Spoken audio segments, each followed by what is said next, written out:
उन्होंने रैकेटर को पकड़ा, साल्वर को पकड़ा, स्कोरर को पकड़ा, मीडिएटर को पकड़ा, दलाल को पकड़ा, स्टूडेंट उनके पेरेंट्स को पकड़ा, लेकिन एक भी बड़े आदमी से पूछताछ नहीं की। 10 साल तक घोटाला एक संगठित व्यापार की तरह चल रहा। मध्य प्रदेश में व्यापम के माध्यम से बड़े बड़े घोटाले परीक्षाओं में यहाँ पर होते रहे। सीबीआई की जांच यहाँ पर हुई, आज तक कोई लेखा जोखा नहीं उसका। देश के बहुचर्चित व्यापम घोटाले की फाइल फिर खुलने वाली है। सुप्रीम कोर्ट ने 45 परिवहन आरक्षकों की 12 साल बाद नियुक्तियों को निरस्त कर दिया है। क्या तत्कालीन मुख्यमंत्री रहे शिवराज सिंह चौहान के ऊपर अब आंच आने वाली है? क्या उस समय जो परिवहन मंत्री रहे जगदीश देवड़ा, उनके ऊपर अब आंच आएगी? तमाम सवालों के जवाब मैं आपको दूंगा। नमस्कार, मैं हूं आपके साथ राघव शर्मा। आप देखना शुरू कर चुके हैं द लपेटा। जुलाई 2009 में व्यापम घोटाला प्रदेश के सामने आया।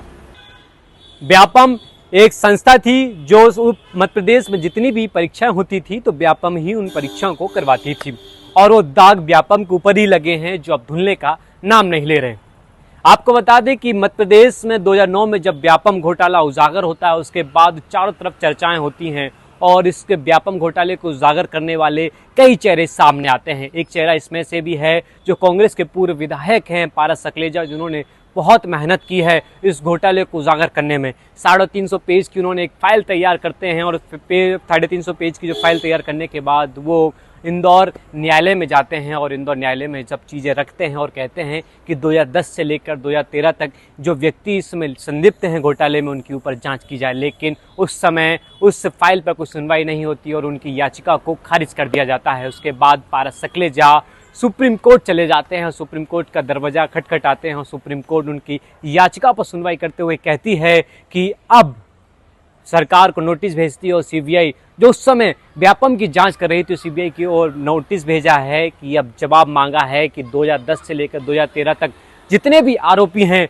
उनसे सवाल पूछा जाए, उनसे जवाब मांगा जाए कि क्या क्या कार्रवाई की गई, और आरोपियों पर सवाल पूछा जाए कि उस समय आप संलिप्त थे या नहीं थे। क्योंकि आपको बता दें कि उस समय तत्कालीन मुख्यमंत्री थे शिवराज सिंह चौहान, और शिवराज सिंह चौहान के ऊपर भी बहुत चीज़ें सामने उजागर हुई थी। और एक इंडिया टुडे के कॉन्क्लेव में शिवराज सिंह चौहान ने कहा था कि व्यापम घोटाला तो मैंने ही उजागर किया है।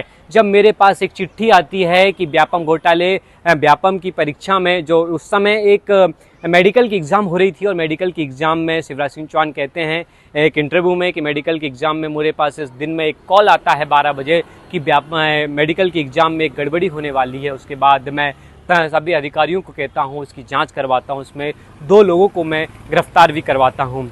लेकिन जिस व्यक्ति ने उनको सूचना दी वो आज तक उन व्यक्तियों का कोई पता नहीं चला। और इस व्यापम घोटाले की जैसे ही एक के बाद एक 2010 से बाद जैसी परतें खुलना शुरू होती हैं तो कई पत्रकारों की हत्या हो जाती है, कई डॉक्टरों की हत्या हो जाती है, कई लोगों को मौत की नींद सुला दिया जाता है, और किसने सुनाया ये आज तक पता नहीं चलता। लेकिन सुप्रीम कोर्ट के 45 जो परिवहन आरक्षकों की नियुक्ति को निरस्त करने का आदेश आता है, उसके बाद व्यापम की जैसे ही फाइल खुलती है तो चारों तरफ फिर से चर्चा होने लग जाती हैं। आपको पारस सकलेजा का बयान सुनवाते हैं जो लपेटा से उन्होंने दिया है। लपेटा पर उन्होंने खास बातचीत की और उन्होंने बताया है किस तरीके से वो 2010 से लेकर 2013 तक की वो मुहिम चला रहे हैं कि उसमें जितने भी आरोपी हैं उनको सामने लाया जाए। अब पारस सकलेजा को सुनिए। घोटाले पे एसटीएफ और सीबीआई ने जांच में पूरी लीपापोती की और सारे बड़े लोगों को उससे बचाया। पूरी जांच के दौरान सारे प्रकरणों में उन्होंने रैकेटर को पकड़ा, साल्वर को पकड़ा, स्कोरर को पकड़ा, मीडिएटर को पकड़ा, दलाल को पकड़ा, स्टूडेंट उनके पेरेंट्स को पकड़ा, लेकिन एक भी बड़े आदमी से पूछताछ नहीं की। 10 साल तक घोटाला एक संगठित व्यापार की तरह चल रहा। घोटाले करने वाले रैकेटियर विज्ञापन निकाल रहे, एसएमएस भेज रहे, फोन लगा रहे, मीटिंगें कर रहे, और आप क्या कर रहे हैं? सरकार क्या कर रही है? मुख्यमंत्री के संज्ञान में हमने 2009 में घोटाला लाया, उन्होंने कमेटी बनाई। 2009 में उन्होंने कमेटी बनाने के बाद जो घोटाला 2009 में 114 फर्जी का था वो 2013 में बढ़कर 730 का हो गया, 6 गुना बढ़ गया, 7 गुना बढ़ गया। तो हमारा जो पिटिशन में जो बात थी मैं कि आप तत्कालीन मुख्यमंत्री शिवराज जी से पूछताछ करें। उन्होंने कहा एक पत्र मिला, मैंने उस पत्र के आधार पर घोटाला पकड़ा और व्यापम का विसल ब्लोअर में हूं। तो बताए वो पत्र कहाँ है? हमने जब विधानसभा में प्रश्न लगवाया तो कहा कि पत्र आया ही नहीं, पत्र मिला ही नहीं, पत्र सरकार के रिकॉर्ड में नहीं है। तो मुख्यमंत्री ने कैसे बोला उस वक्त के? तो सारी बातों की जांच के लिए हम सीबीआई गए, पहले हाईकोर्ट गए, हाईकोर्ट ने हमारी जांच, हमारा आवेदन खारिज किया पिटीशन। हम सुप्रीम कोर्ट गए और सुप्रीम कोर्ट ने हमारी पिटीशन को स्वीकार किया है। अब देखते हैं कि एसटीएफ को हमने लगभग 350 पेज की एक आवेदन और 240 पेज का एक दूसरा आवेदन दिया है, उस पर आपने पारस सकलेजा को चुना, जो कांग्रेस के पूर्व विधायक थे। उन्होंने एक एक करके सारे सवालों को जवाब आपको दे दिए होंगे। लेकिन अब अरुण यादव को सुनिए, जो उस समय मध्य प्रदेश कांग्रेस के अध्यक्ष हुआ करते थे। उन्होंने मध्य प्रदेश के जो इस समय उप मुख्यमंत्री हैं जगदीश देवड़ा, उनका इस्तीफा मांगा है, क्योंकि वो उस समय ट्रांसपोर्ट मिनिस्टर हुआ करते थे। और केंद्रीय मंत्री शिवराज सिंह चौहान का भी उन्होंने इस्तीफा मांगा है कि उस समय शिवराज सिंह चौहान मध्य प्रदेश के मुख्यमंत्री हुआ करते थे। अब अरुण यादव को सुनिए वो क्या कुछ कह रहे हैं।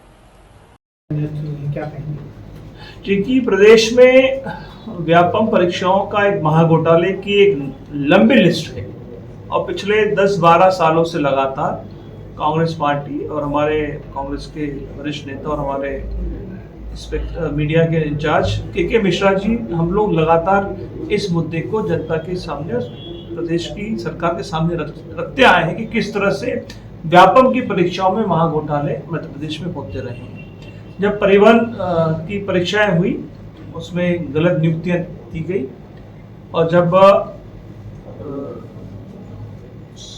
सरकार सुप्रीम कोर्ट गई तो सुप्रीम कोर्ट के निर्देश पर हाई कोर्ट ने उन गलत नियुक्तियों को निरस्त किया। तो ये स्पष्ट होता है कि मध्य प्रदेश में परीक्षाओं में घोटाला हुआ, आरक्षण परिवहन आरक्षण में घोटाला हुआ और हाई कोर्ट के निर्देश पर फिर उन आरक्षक की भर्ती को निरस्त सरकार को करना पड़ा। तो ये स्पष्ट करता है कि मध्य प्रदेश में व्यापम के माध्यम से बड़े बड़े घोटाले परीक्षाओं में यहाँ पर होते रहे। सीबीआई की जांच यहाँ पर हुई, आज तक कोई लेखा जोखा नहीं उसका। प्रदेश की जनता जानना चाहती है कि सीबीआई ने जांच की है, आज सरकार ने इसमें घोटाला नहीं किया है, तो फिर पब्लिक प्लेटफॉर्म पे, पब्लिक फोरम पर सारी चीजें आना चाहिए। हमने बार बार पहले भी मांग करते आए हैं, फिर से हम लोग मांग करते हैं कि इस पूरे महाघोटाले की उच्च न्यायालय के किसी सक्षम अधिकारी, जज के, वरिष्ठ न्यायाधीश के अंतर्गत इसकी पूरी महाघोटाले की जांच होना चाहिए और जनता के सामने ये आना चाहिए किस तरह से व्यापम में मध्य प्रदेश के लाखों नौजवानों के भविष्य को इस प्रदेश की सरकार ने बर्बाद कर दिया है। व्यापम घोटाले की फाइल तो अब खुल चुकी है। अब क्या उस समय जो अधिकारी इसमें संलिप्त थे, जो नेता थे, उनके गिरबान तक ये हाथ जाएगा? क्या उन नेताओं की अब कुर्सी जाएगी? क्या उन अधिकारियों की अब कार्रवाई होगी उन अधिकारियों पर? क्या दोषी अब जेल जाएंगे? ये तो देखने वाली बात होगी। लेकिन सुप्रीम कोर्ट के इस आदेश के बाद चारों तरफ व्यापम घोटाले की चर्चाएं फिर से शुरू हो गई हैं। आपको इस खबर पे क्या कुछ कहना है, कमेंट सेक्शन में हमें जरूर बताएं।